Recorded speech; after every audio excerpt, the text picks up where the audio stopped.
And then he gets into this idea of fasting for long life. Right. Right. So this is where he brings in this evolutionary perspective, which I think is really interesting. Yeah.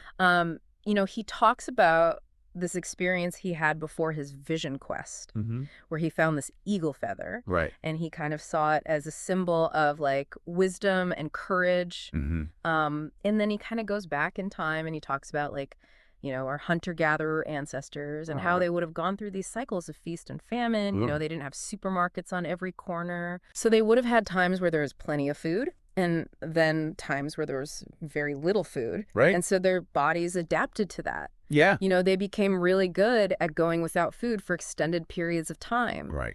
And in fact, some people believe that that's actually what allowed our brains to develop the way they did. Oh, wow.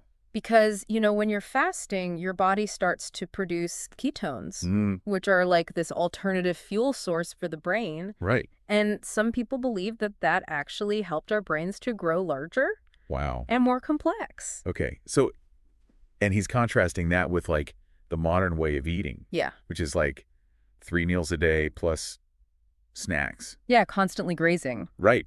Which is very different from... very different what our ancestors would have done. Right. And he's saying that like, we've kind of lost touch with that natural cycle of feast and famine. Yeah. Right. And, there's a lot of cultural and emotional connections to food as well. Right. We eat for comfort. We eat for celebration. We eat for all sorts of reasons that have nothing to do with actual hunger. Right. Yeah. So he's saying like, we've got all this abundance of food, but we don't have these natural fasting periods. Right. Right. Exactly.